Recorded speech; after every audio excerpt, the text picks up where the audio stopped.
এই পাড়ারই এক লন্ড্রিতে আমার যাতায়াত ছিল। লন্ড্রিওয়ালা ফজল মিয়া সাদা ধুতি পাঞ্জাবি ইস্ত্রি করতে করতে আমাকে প্রশ্ন করে, বলুন তো ভাই, কার ধুতি পাঞ্জাবি? মানুষের ধুতি, পুরুষের পাঞ্জাবি। ফজল মিয়া হাসে।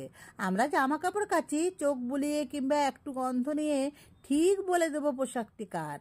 আমার বিশ্বাস হয় না, লৌকিক মানুষ এত অলৌকিক ক্ষমতা কোথায় পাবে? আবার যাতায়াত করি, আবার দেখতে পাই অনেক কাপড়ের ভিড়। কিছু কিছু কাপড় বেশ ময়লা ক্লেদাক্ত, হাজার চেষ্টা করেও সেসব পোশাকের দাগ মোছা যায় না। পোশাকগুলো থেকে কিরকম একটা গন্ধ আসে, ভীষণ আষ্টে। দীর্ঘদিনের পর ফ্রিজ খুলে যেরকম একটা মন্দ লাগার গন্ধ ভালো অনুভূতিগুলোকে বিপন্ন করে তোলে। ফজল আলী খাবার খেতে ভিতরে গেছে। আমি ওই সাদা কাপড়গুলো শুকে দেখলাম, চশমা খুলে সাদা চোখে দেখলাম। কোথাও এক চিলতে কয়লা লেগে নেই, কোথাও এক চিমটে নদীর বালি লেগে নেই, কোথাও গরুর খুরের এক বিন্দু মাটি লেগে নেই, কোথাও জলা বুঝিয়ে অট্টালিকার ছায়া জমে নেই, কোথাও নদী বুঝিয়ে ভেড়ি ভেড়ি ডুবিয়ে গেরস্থালির পাক লেগে নেই।